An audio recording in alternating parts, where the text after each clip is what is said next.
the Spirit in Mind broadcast with your hosts, Bishop C. Guy Robinson and Dr. Jonathan Shepherd, where we explore faith and mental health perspectives on current affairs.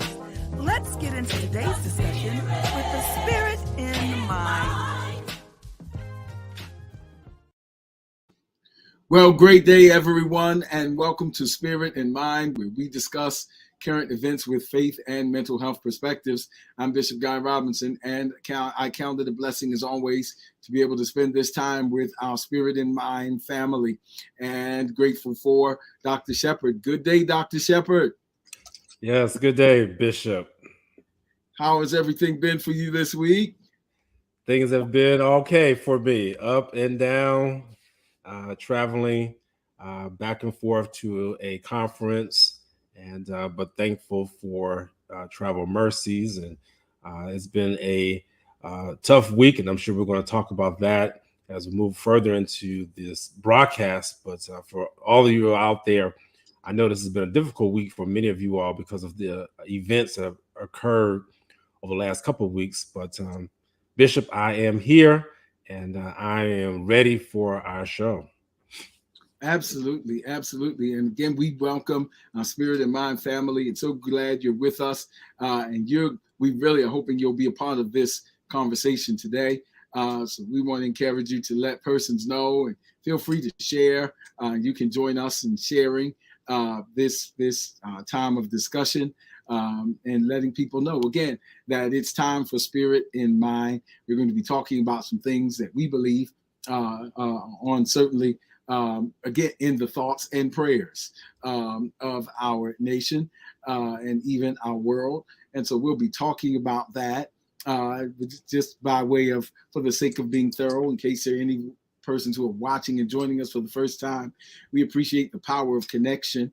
And so we do want to share a little bit about our means of staying connected and getting updates. And we've got some other exciting things that are happening, as Spirit in Mind will be expanding in our formats in the very near future. So Dr. Shepherd, if you are okay with it, would you share how people can stay connected with us? Absolutely. So I want you all to know that we do stay connected with you all through various platforms. You can email me at my Gmail address, jshep2471@gmail.com. If you're in need of direct care services, that means you're in need of mental health services, you can reach me at my office, Hope Health Systems, 410-265-8737. Or like many other people, they go to my website, drjonathanshepard.com, or to my social media platforms. You can reach out that way. If you have questions, or if you're in need of help, we'll do our best to assist you with that. Then you can also reach out to Bishop C. Guy Robinson. You can reach out to his email address, Gmail address, C. Guy Robinson Ministries, and the office number there to the church, Facebook, Twitter, Instagram. You see the various handles there. And I always like to promote that Bishop is the pastor, the senior pastor of the Tabernacle of the Lord Church, and you can always reach out to him even through YouTube and listen to the wonderful sermons that he has listed there, uploaded there. And I know that they will bless you. He even has material that he has written, and you can also find copies of those at his website. So please reach out to us. We love it. Thank you for all those who are out there. Greetings, Principal Carlidian Thompson. Glad to see you. Sarita Watson, thank you. Miss you also. Juanita Henderson, Jacqueline Shaw, Sandra McCrae. Go ahead, if you're watching right now, drop your name in the comments section so that we can greet you. Thank you, Laverne Jones, and we'll gladly reach out to you and just say hello. And I'll do my best as we're talking to send a little message just to let you know that we are appreciative of you. Also, please like and share. Go ahead and let people know that this particular broadcast is on. We're on live, and we're thankful for this opportunity. Absolutely, absolutely. I echo everything Dr. Shepherd just shared, and we are grateful for the power of connection.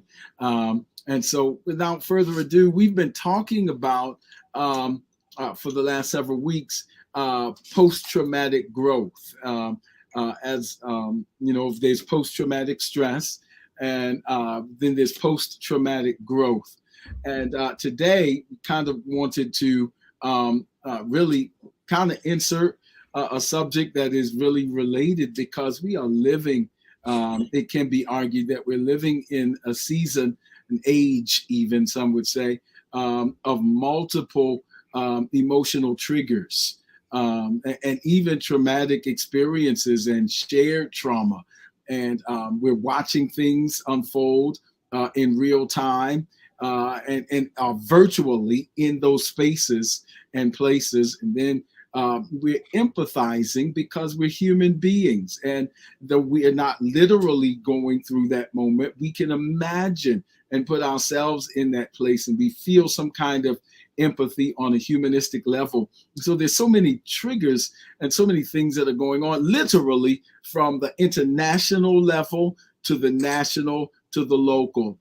Internationally, even while we've been talking about post-traumatic stress and post-traumatic growth, of course, there's a situation in the Ukraine, and some are saying, and how that impacts us in terms of supply chains and inflation, that some are attributing and connecting to all of those events. And so it's really a powerful example in some ways of the butterfly effect, if you will, that what's happening in another part of the world is influencing some things that we are experiencing.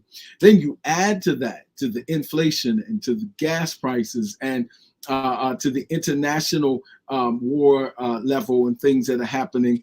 And then you add to that just earlier this month. And Dr. Shepherd, I was thinking, isn't it amazing that this is Mental Health Awareness Month? Mm-hmm. And Mental Health Awareness Month, we've had these traumatic events, Buffalo, New York, which is a mass shooting, and not only a mass shooting, but a racially motivated one. Now, there's two subjects. There's trauma, and then there's race-based trauma. Yes. And so we have that. And then 10 days later in Uvalde, Texas, we have another mass shooting. And it just seems that these things are recurring. And we've been watching persons talk about it because it is very emotional. And those of us, we can identify with parents and imagine being targeted for the color of your skin. It raises all of these kinds of moments of deep emotional shared trauma. And we've been talking about what to do about it. And some of the social media posts, Dr. Shepherd, we'll talk about this. I want to get your insight on this. I was looking at some posts that kind of, one of them was a chart, and it's an infinity cycle, really, and talking about how, and maybe it speaks to some of the sense of cynicism or hopelessness. This image is circulating on social media.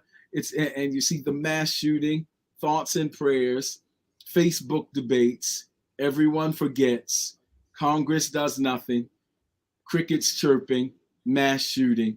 You see the American flag there, making a comment that that is an American phenomenon. And then you see the infinity circle there, used a lot in marriage and family therapy and emotionally focused therapy examples. But that infinity circle and the feedback loop is so powerful there. And if that is the idea, then it kind of speaks to thank you, Minister Cat, our engineer. If that is the idea, then it kind of speaks to a kind of despair. And can we break this cycle? Can we break this negative infinity loop? Can we move from post-traumatic stress to post-traumatic growth? How do we grow from this? And that's some of the things we want to talk about. And we welcome your insight. We welcome your comments in the chat line, because they help to keep the conversation going. And we just wanted to spend some time as we talk about post-traumatic stress and post-traumatic growth. We wanted to talk about these traumatic events that are happening now, and where do we go from here, or perhaps more poignantly, where do we grow from here? And so, Dr. Shepherd, please help us out here. Yeah, Bishop, thank you for that great introduction. I just want to say publicly, I already mentioned it in the chat, Principal Carlinian Thompson, who was here She's a principal. I forget the name of the school. It's right on the tip of my tongue, but right there in West Baltimore, Bishop. We're actually not too far from your school. I'm from your church. I'm sorry, her school's not that far from your church, and she, as I meant, I'm sure she'll put it in the chat. Just if you don't mind, put it in the chat if you would, Carlinian Thompson. But there are so many educators who were affected by the Texas. There we go. Robert W. Coleman Elementary School. Yeah. Yep. She's the principal of that school, Bishop. Yeah. Wow. Okay. Yep. And sister of Bishop William McMillan. Yes, certainly. Yep. So that's who that is commenting. And so we know that many people are affected. Educators, teachers, those who are teachers, aides, parents, all alike have been affected by this, by the mass shooting in Uvalde, Texas. And then, of course, our hearts go out to those who are in Buffalo. And in particular, Bishop, you may be aware, may not be aware, that 3 of the persons killed were a part of the Kojic denomination. And that in itself was a huge loss, any life taken in the way in which it was. So I just wanted to mention those things because we hear you, we understand. Where my mind goes right now is a couple places, and this is where I'll start. We have to understand that there's a difference between mental health disorders and evil in the land. Yes. What we'll hear, and this really does pertain to post-traumatic growth, is what you'll hear from people is try to explain something in regards to the shooters as to why they did what they did. People keep trying to say, well, he had this, or he did this, or if it was a woman, she did this. And honestly, I want to let you all know that some things just cannot be explained. We may never know the reason why. Now, yes, was it racially motivated? Absolutely. But why did he choose that particular place? We may not ever know why. And we have to understand that mental illness, mental health disorders are one of the reasons that people will utilize in order for them to set the foundation for that person not being prosecuted or even executed when it comes to a trial or jury of your peers. It's quite interesting how that flows in this particular land that we live in. It really is. I can say so much more on that, but I'm gonna pull back from that. You hit something good, Dr. Shepard. I think that's so critical, and I think that's one of the things that blesses me about Spirit in Mind and the vision that we believe was inspired of the Lord is that we get to talk about both spiritual and mental health matters because they are really we study them separately. I understand that in the disciplines for our learning, but when we look at the scriptures, they're interactive. Bible, as we said before, compares soul and spirit to bone and marrow. It's hard to touch one without touching the other. But certainly, I really appreciate you making that distinction between mental health and just evil, because it begins to enter in the concept of spirituality. Just in an academic sense, of course, as a bishop of the Lord's Church, we have an understanding of what the Holy Spirit is, and Pentecost Sunday is this Sunday. So we can go there. But I also relate, because I'm a teacher as well, and faculty lecturer at 2 universities, 2 HBCUs. And so I can relate to that classroom moment experientially, and the vulnerability, and really not expecting those kind of things to really be a reality, and yet they are. And how would you do it? And now coming to class thinking, how do you deal with this? And what would you do if? There's some very real scenarios for me as an educator. And so with that in mind, that concept of an inexplicable moment. When we talk about spirituality in a just strict academic sense, we're talking about spirituality is defined as that which deals with that which is invisible but influential and concerns a sense of meaning and purpose.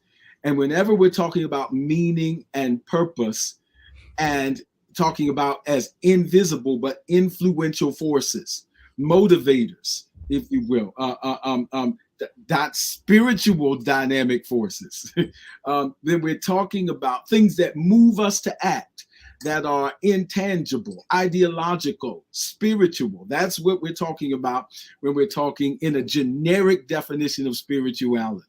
We're talking about that which gives purpose and meaning.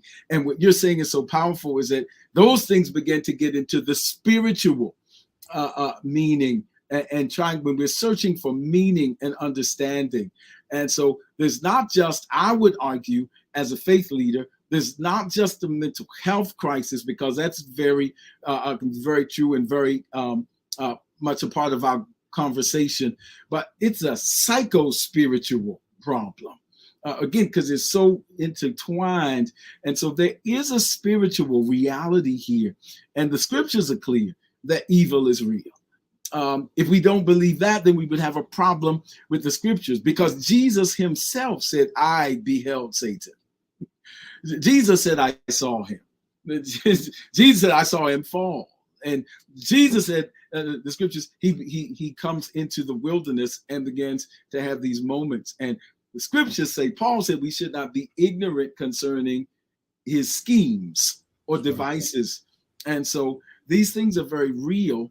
It's easier, I would argue, to talk about the mental health aspects in our culture, because mental health has done a tremendous job of remaining neutral in its nomenclature. And so the neutrality of the nomenclature allows it to be discussed by pontificators everywhere in terms of the body and the mind. But 1 Thessalonians 5:23 is very clear that our anthropology is tripartite: spirit, soul, and body.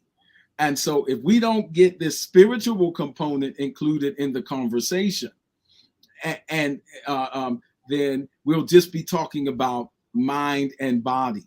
And that has its place, but that's only 2/3 of an anthropological whole.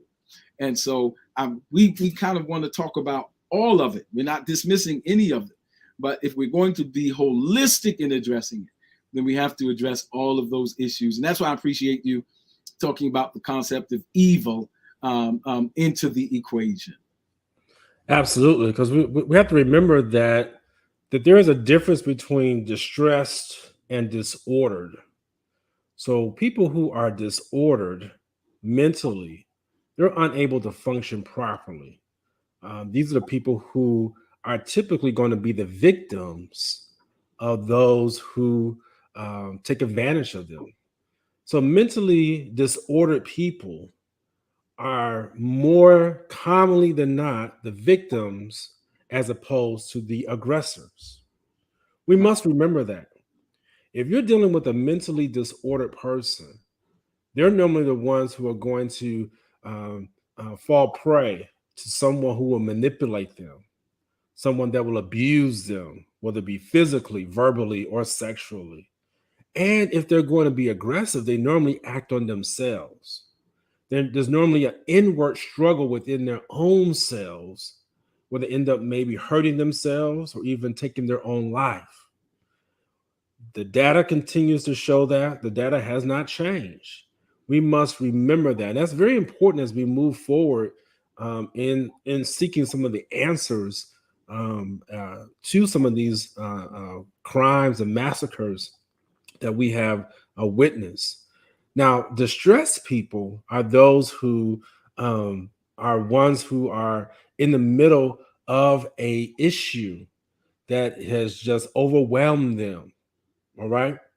Now, you can be mentally distressed or overwhelmed to where you do act out and do something to actually hurt yourself or someone else. Oh, absolutely. That there's a time and period where you can stay so distressed that if you're not careful, you can be distressed and end up at that destination called disordered. And so, so what are you trying to say, Dr. Shepherd? I'm trying to say to us today that remember those who are mentally disordered, that those are the people who are typically the victims and not the aggressors. All right. That's important to remember. Are there exceptions to the case? Always. There's always exceptions to the case. It's not 100%.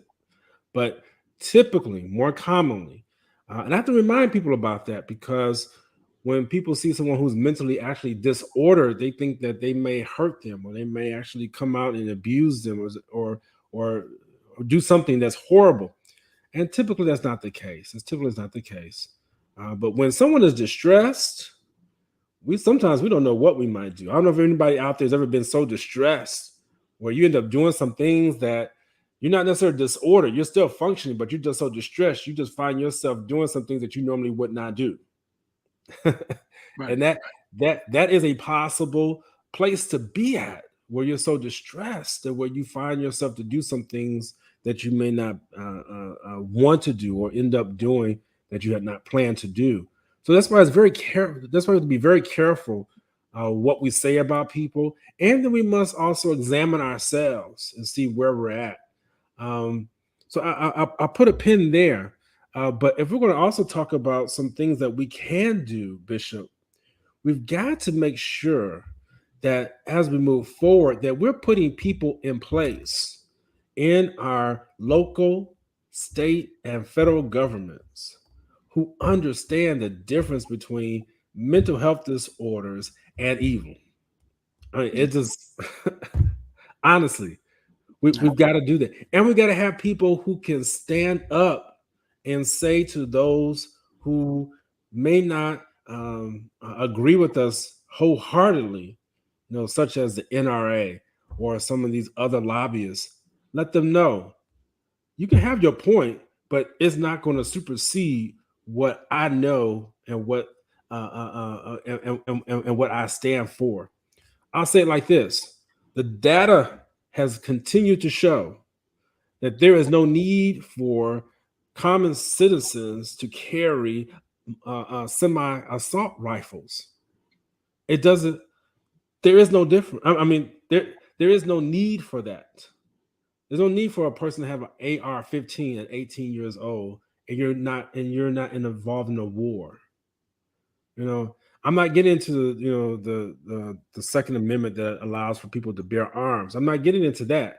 But what I am getting into is the fact that there is a need for a restriction. There needs to be background checks. There needs to be some way of checking and putting things in place so that when you get to a point where you're distressed, see what happens is when you become distressed, if you have the wrong tools in your hands, you're liable to use that tool and go off and do some of these things that these people have done. Absolutely. That's why you have to have people who represent you, who can say, and they might not even be, people who look like you. They might be people from where you came from. Then that's okay. But as long as they get it, and as long as you have made your voice clear, we have got to make sure that we stand up as organizations, as faith-based organizations, as people of color, as men and women who are believers, as just human beings. We have to send a message to the people who represent us that this is not acceptable anymore. Yeah, absolutely. And these are the things that have to be discussed. But you bring up something so powerful when you were talking about you have to have these kinds of conversations about the issues. And we have to be able to do that. And I appreciate the way you put that, Dr. Shepherd, in terms of we may not have the same ideology, but can we possess civility? And so when we're looking at this, several things come to mind for me. One is systemically. What does this say about, or can we agree that there needs to be, or that can we agree that we may have a systemic problem? And by that I mean we live in a nation that really is that values individual thinking. So individual thinking is personal responsibility, and you can isolate all of these events. And if you isolate all of these events, there's Columbine in 1999, there's Parkland, there's Charlottesville, there's Orlando just a few years ago in the nightclub there, there's Buffalo. Most recently, those funerals are still happening right now. There's Uvalde, they're being planned, those funerals. And so if you isolate all of them, it's easier to just kind of say, let's move on. That's individual compartmentalized thinking. But as a systems thinker, when you look at it, is there a systemic issue that does this not, I saw an interview that someone from outside of from another nation was doing with one of our U.S. senators, and it asked him, "Why do you have this problem in America? We don't have that like that here, like school shootings." So, are these things separate, or do we have a problem? And then, if we have that, then we have to talk about other motivations. When someone says that they went in a market and started shooting people based on their race, and that they were possibly influenced by replacement theory and other things and racially motivated things, then is that an influence? That's a motivator. Does it tap into something? Does it influence a certain way of thinking? We have to ask ourselves these critical questions. And can you indict one generation when you think systemically without not also indicting another? Is there any correlation between the fact that so many of these aggressors are young adults, persons who in some cases and most recently are not even really able to purchase alcohol, but can purchase firearms? I'm not taking a position, I'm just saying these are the critical questions we have to ask ourselves without the emotional dysregulation. And so is there something there? Is there something there to the fact that people are able to purchase firearms whose perhaps brain aren't even fully developed, and executive functioning isn't even fully operational?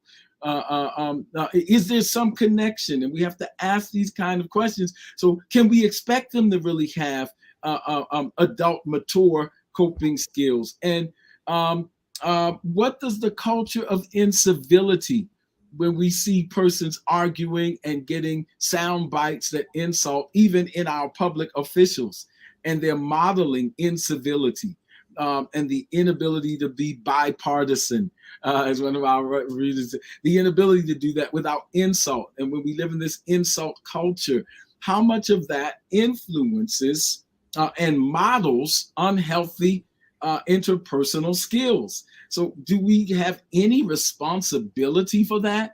And if so, what? And what do we need to do differently to break this cycle? They're difficult questions. They're emotionally charged questions. But if we can't engage them with civility and without insult, then that infinity loop that we just saw, that dysfunctional infinity loop, will continue to be a dysfunctional infinity loop. Yeah, and Principal Thompson just said something that really is key to that, what you were referring to, Bishop, that these gentlemen who did these acts, these recent acts, they had talked about these things prior to actually doing them. Yes. So they were not a surprise. That's the scary thing. The one in Buffalo had actually scoped out the top supermarket, had even asked the Caucasian person who worked in the delicatessen area. He asked her, "Why are you working here in such a place where so many Black people go?" and called her an in-lover. I mean, it's crazy to think about. And I use that word there sufficiently, because I don't use that word crazy often, but that it fits right there. it really shows us that we must stand up and say something. That's a scary thought, Bishop, that the Uvalde murderer was already called a school shooter before he actually committed the crime. There were people who were already calling him school shooter because they had heard, they had known about these ideas. And what I want to submit to you is that there are other people who you may know, you might be listening to this on this broadcast, wherever it might be heard, and you know other people who may be saying some things that you just don't like. And you might be saying, well, that's just them, or that I won't take it seriously. No, we have to take these things seriously. Number two, out of that, it also scares me that the people who may have heard these things, what stopped them from confronting that particular person or from saying something to the authorities about this person? That bothers me, Bishop. Ooh, that really bothers me. I'm just like, where is that block at? Where is it that we have gotten to the point that we won't say anything when we know that this person is so distressed or disabled that we won't say anything? So that in itself bothers me. Yeah. So I thank you for bringing that, because we must say something. We must do something. And again, this is where, teaching comes into play. We've got to do more teaching about mental health issues. We've got to do more teaching about how to advocate for mental wellness within our country. We've got to make sure that our resources are able to be in play for those type of mental health resources to take place. Yeah, Bishop, thank you for saying that, Principal Thompson. That really is something. It's so these are layered issues. As you said, you got to take things seriously. We got to make some connections. And again, that's where we have to ask ourselves these critical questions. What are the areas of overlap in which we might want to share information? Again, that compartmentalization where, if something happens in the school system, you notice something, and then something happens in another area where that person is, but nobody's communicating, and there's no collective data to kind of connect the dots. And then, as you said, that silence that is sometimes destructive. In organizations, that's called low psychological safety. When no one wants to speak up about things that are going on in the organization for self-preservation purposes. Subsequently, that's how things are broken.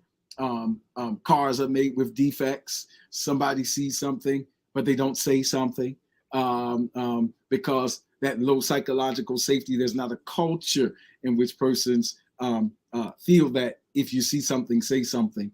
Kind of way of doing that well. Communication skills, and all of that is layered.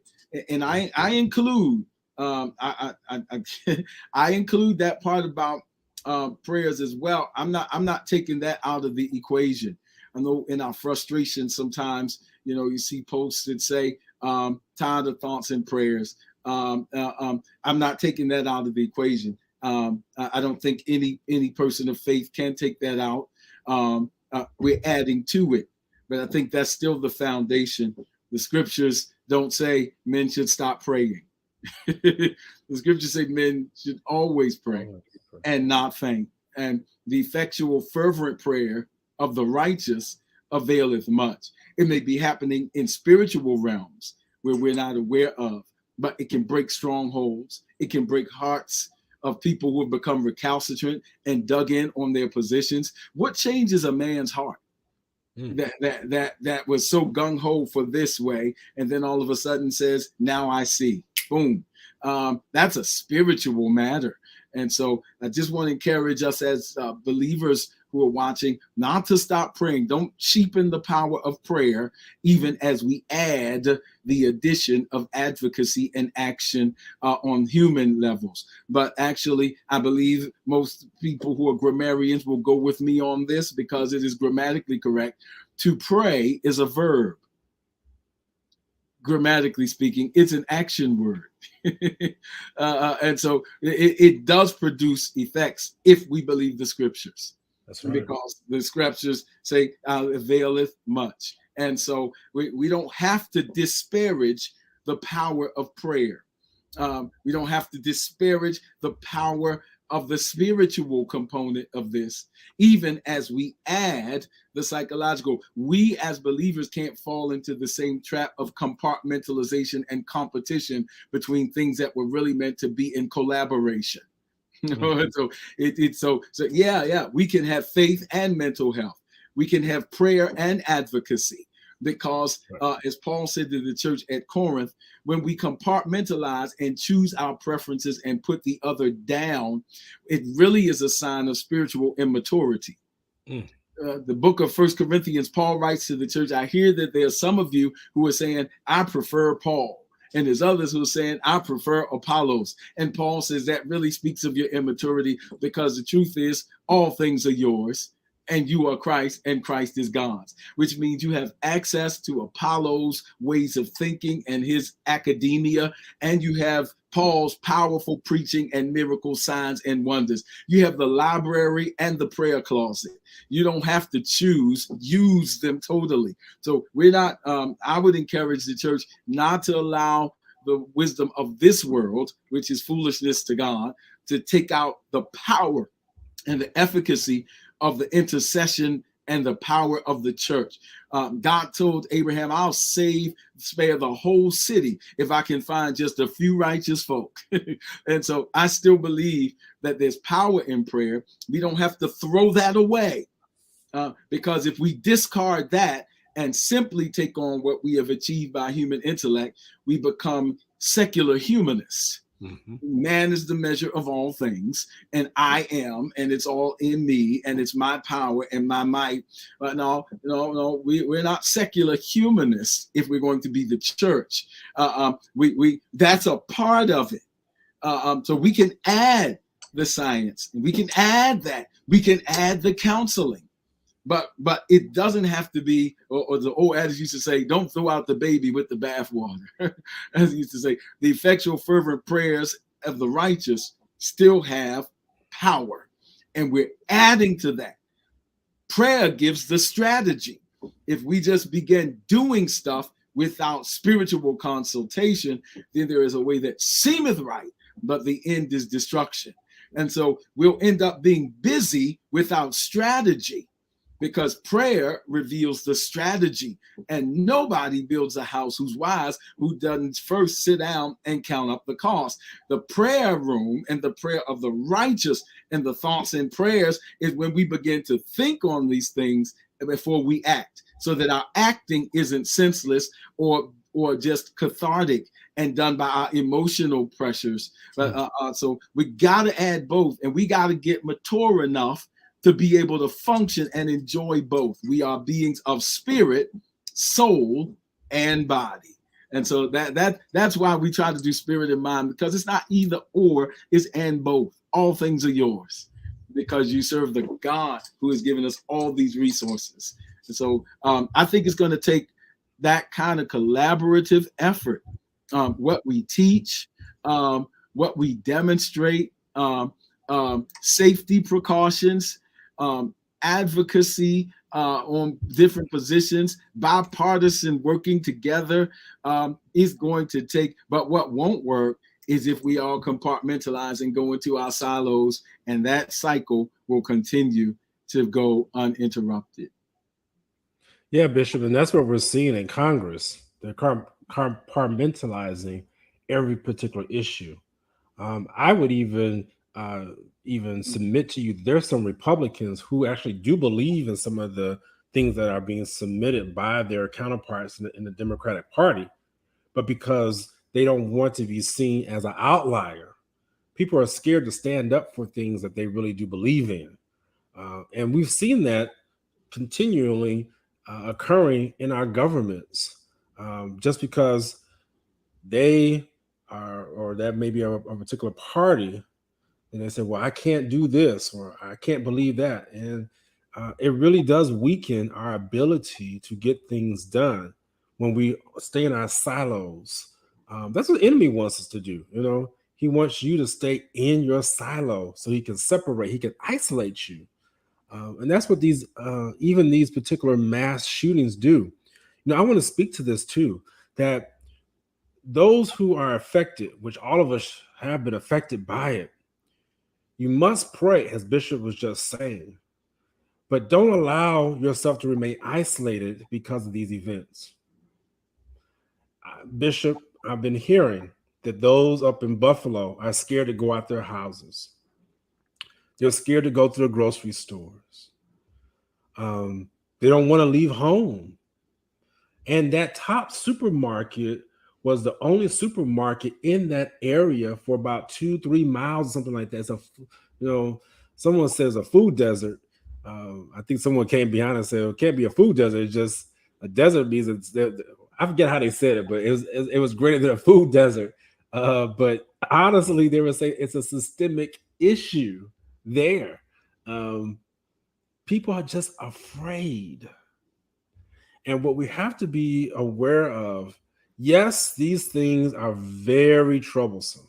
My God. I mean, to the point to where it brings tears to your eyes and overwhelms you and dampens your mood and dampens your spirit. But we have to be careful that it doesn't cause us to isolate ourselves from other things and other people to where we now become compartmentalized to where we cannot fulfill truthfully all that we're supposed to be a part of. That's what post-traumatic stress will do. That's how you have post-traumatic growth, is that you have to understand that isolation is something that is keeping you from the growth. Right. If you're going to grow, you can't stay in your bubble. You have to break out. So these particular incidents, I get it. They make you not want to go outside. Bishop, there were parents who didn't want to send their children to school this week. Yes, yeah, absolutely. I get it. Who wants to send your child to school not knowing what is about to happen next? I think Janet Rogers mentioned about the need for more training or have a different design within the classroom so there's immediate access to safe areas. Yes. Janet, I hear you, but let me tell you, they've been doing it. They said in Uvalde, Texas, they had already practiced what to do when a disaster occurred. Go back and listen to what some of these people were saying. They had already practiced it. The problem is you can practice something, but when it comes time to actually implement it, two different things. That's why you have to continue to practice. That's why even when you're in crises, we must have a prayer life even before we get into crises.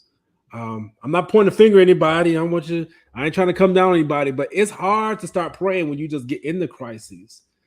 You can definitely do it because I've been there. But if you know that you've been praying and you've been practicing those various skills before the crisis hits, it's a little bit easier to manage through and go through the crisis, because the crisis will come. It certainly will come. But let me tell you, we have to understand that when these crises hit, that we cannot allow ourselves, even we're not directly affected by it, that we don't shut down ourselves. I understand, and that's what today's show really is also speaking to. We want to hopefully liberate some of you all from the heaviness that this week and the weeks prior have brought to you, liberate you from some of that heaviness so that you don't remain isolated. Because when you get isolated, that's when you become more vulnerable to the attack. That's when you become more vulnerable to ideas that are very destructive and harmful to you.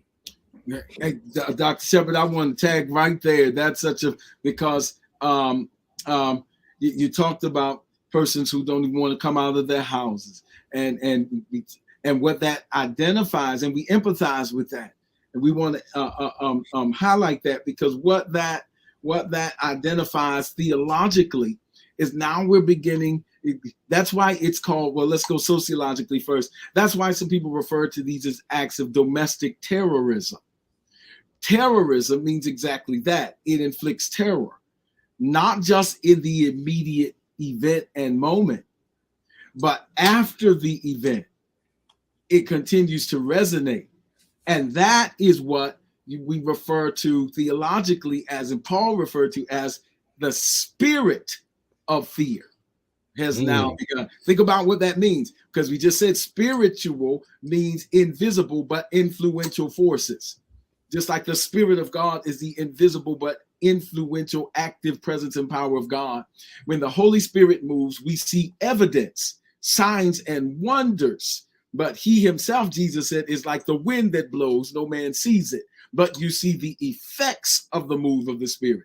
Because when we're dealing with the realm of the spiritual, we're dealing with that which is invisible but active and influential. So he says it's the spirit of fear, the pneuma delia in the Greek. And I can't stay here long, but there's a distinction in Greek between delia and phobia, two different words for fear. The phobia is objectified. It's something you can touch, you can feel. And so it's a fear of a specific object.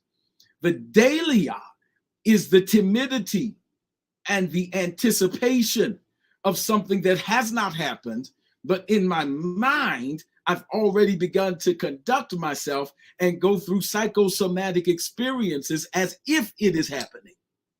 And that is the spirit of fear. He didn't say fear, he said the spirit of fear. And so now there's a spirit of fear that continues to grip the culture even after the event. We talked a few weeks ago about a traumatic event, a traumatic experience, and the traumatic effects. The traumatic event can be over, but the experience can still be ruminating in the minds of different people and producing the effect. The effect is the spirit of fear, because now the event is over. The object is no longer there. It's no longer objectified, but it's internalized. And so now it is the spirit of fear. And Paul says God has not given us that. But that doesn't mean we don't experience it. It just means that God didn't give it. and so we have to go through these things. And that's why we're talking about this. And so he says, but he has given us power, love, and a sound mind. Power, this ability to do. And so, and do in spite of, and face that. And so these are some of the things that we can be praying for, because this is the spiritual warfare for a spirit of fear that has gripped now in certain parts. And so we need to be praying about that. We need to be praying about the hearts of our officials. If you look at it on a continuum and not as a compartmentalized event by event, but if we look at it on an arc of a moral universe, like Dr. King talked about, then we have to kind of see that there's some things here that are repeating themselves in a not so healthy way. From Columbine to Parkland to Charlottesville to Mother Emanuel AME Church to Orlando to Buffalo. There is a pattern here, and it does speak of some systemic ills.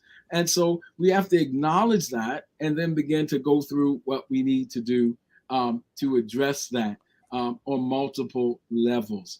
And so that's going to take spiritual moves. It's going to take psychological moves. It's going to take physical moves. It's going to take protests, but it also takes process, and all of those things are what we're working on.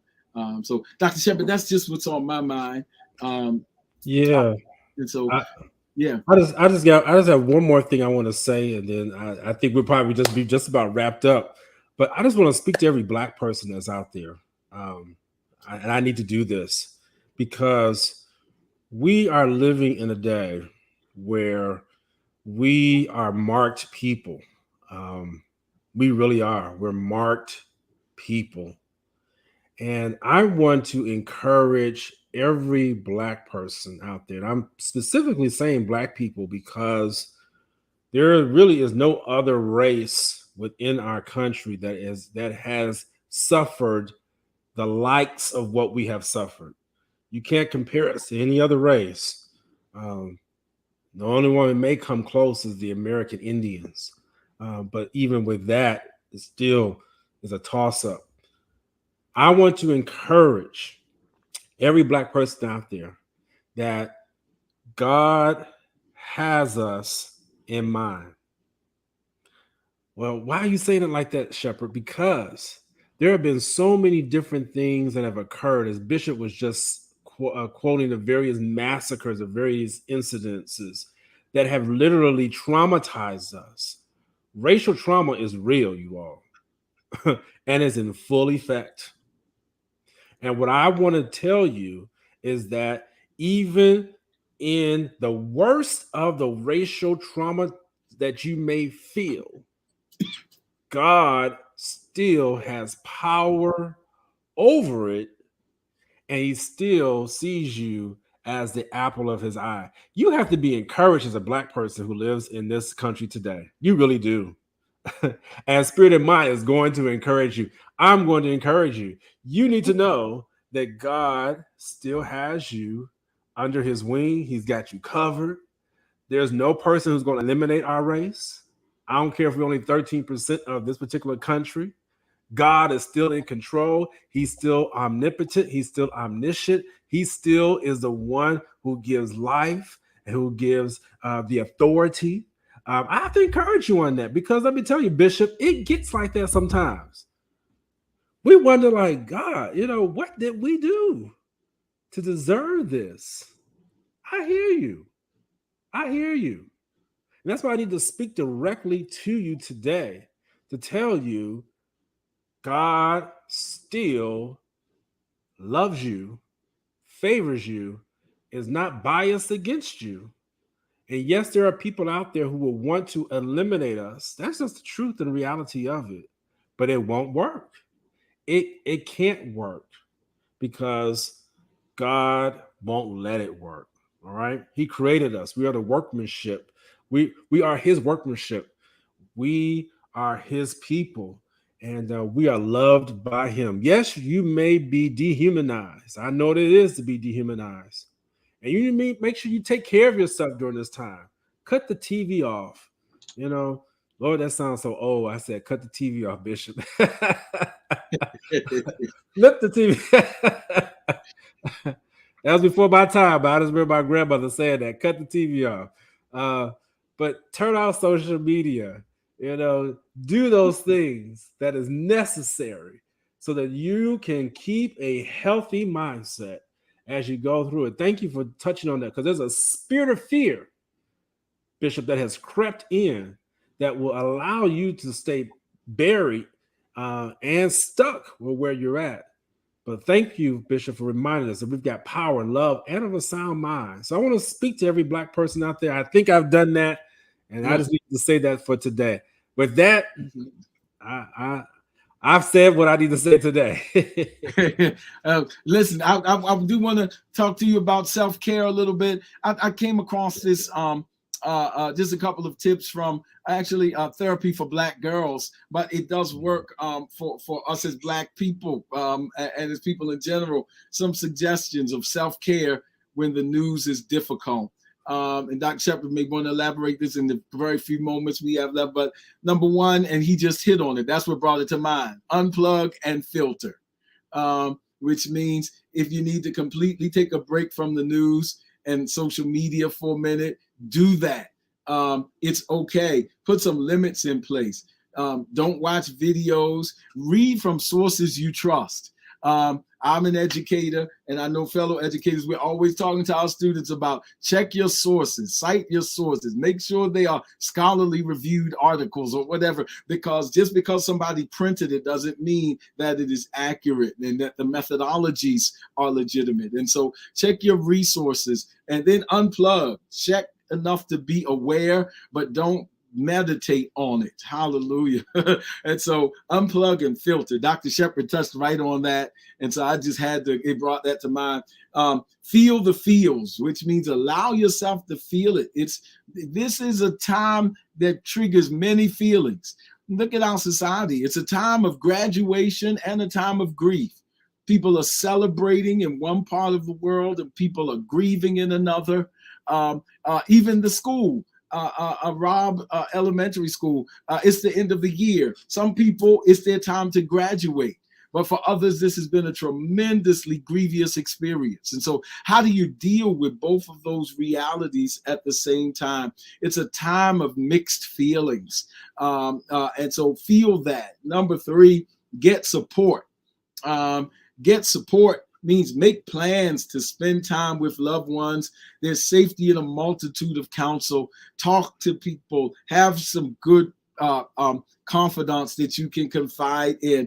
Of course, this particular thing mentions, of course, a therapist, certainly supportive online community. I would add faith community. Now is the time to look, and I believe as the church, we got to seize this opportunity to say that people are hurting and there's healing in the hope of the gospel, and rightly divide the word of truth. The Bible says that God put these places, and he talks about the fivefold ministry, the apostle, the prophet, the evangelist, the pastor, teacher. I believe this is a time when we need teaching like never before. It's an age of information and misinformation and disinformation, and we need those of you who've been called to the kingdom to rightly divide the word of truth. Nothing wrong with the celebration, but if God doesn't give you a hoop, don't worry about that. If he gives you insight and revelation to make the word relevant, to transition people's lives in a way that is transformational, teach it in the name of Jesus until lives are changed, because we need the teaching. Get the support. And then lastly, remember that grief is complicated. Because you may think it's crazy. Like, why am I feeling this way watching something that's happening all the way in Buffalo or all the way in Texas? Shared grief is real, and it can send us through some emotions, and we're registering with it. Thank you, Minister Henderson. We're registering with it in different ways. You've got to acknowledge that and talk about it, because there's help and hope. And that's really what we want to leave you with. There's help and hope. So Dr. Shepherd, you just reminded me of that when you started off with saying, cut social media off. And then some of our persons in our family in the chat line caught on to that, and it's in the chat line. Yeah, cut it off. And so that's one of the first steps that came from this list of recommendations. Dr. Shepherd, before we close out. No, thank you, Bishop, for taking us a little bit further with that. I'll just add on, just to emphasize, there is a blessing of coming together as a whole. So when you're talking about the get support, I've been telling people more and more, there is an energy that when you come together for one common cause, if you're coming together for a worship service, if you're coming together for a meeting, it's different when you come together in person when you are on a virtual platform. It is just different. And there's an energy that happens when you come together, and it helps you not to be isolated. It helps you to be able to feel the vibe, if you would, from each other, and you glean from that energy. So I know Dr. Hayes mentioned that they were more safe. The schools were in quarantine. I would disagree with you, Dr. Hayes. The children were not safe in quarantine because they were not learning right. These children were not learning, and Principal Thompson would tell you their test scores have gone down during the quarantine because they were not getting that particular interaction that they needed, that so many of our children needed. So there's got to be a way of coming together to be in a safe place. You know, one of the things I appreciated from my pastor even today in worship service, as I watched, she had the people to come down to the altar. She could just feel the heaviness in there. Feel the heaviness in there before she could even move forward in the message. Well, why is that important? Because she said the God is there to meet your needs. We're not here just to have church service. And if needs are not met, let me tell you, it's hard to listen to a word. I'll be honest with you. You come into a place, and you know that you're heavy and you're burdened down, like so many people are. A lot of people are just sad because of all that had gone on. And she just allowed the people just to worship, come to the altar, lay your burdens down.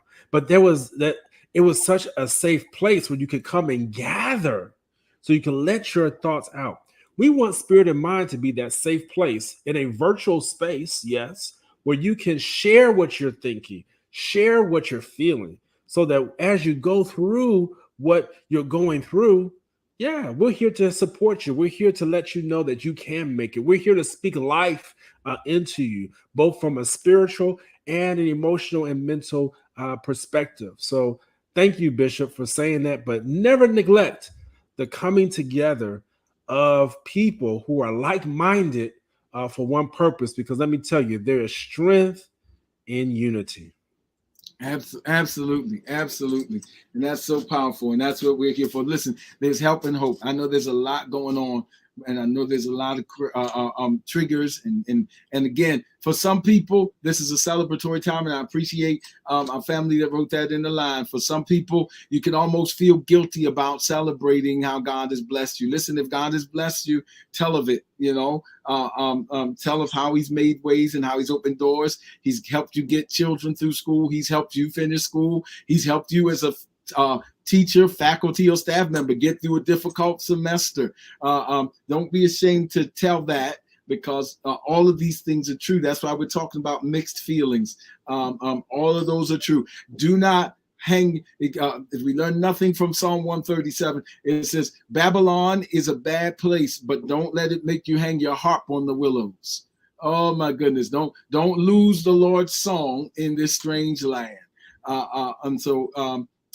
We celebrate, and at the same time we mourn, and at the same time we have to deal with the spirit of fear that has gripped us, but we do it from a place of faith and a place of believing that God is in control, and we do it together. As Dr. Shepard just said, you are not alone. And so we want to encourage you to continue to support, and thank you. I want to thank you, Dr. Shepard, as we close, for mentioning that. Faith family, in your respective houses of worship, give your pastor some liberty to do some things that are unconventional, because these are unconventional times. We got to be open to the Spirit of God moving us around liturgically and changing some things and saying, listen, no, we need to stay right here, or no, we just need to pray today, or no, I don't have 3 points in my sermon, I just got one, but we need to stay right here, and God's going to break some yokes right here and do something. Because even in all of the midst of all of this, those of us who know the Lord know that when things really get rough like this, God is about to show himself mighty and show himself strong. I don't know how he's going to do it. He's hid that from me, but I got enough confidence to believe that sooner or later, he that shall come will come and will not tarry and make his presence known. That's my prayer for you. And we want to invite you to join us by the grace of God as we gather next time on Spirit in Mind.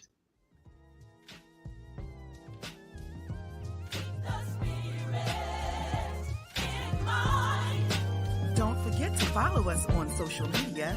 We're on Facebook at Spirit in Mind, and we're also on Instagram at Spirit in Mind Live. Join us next time for a new episode of Spirit in Mind.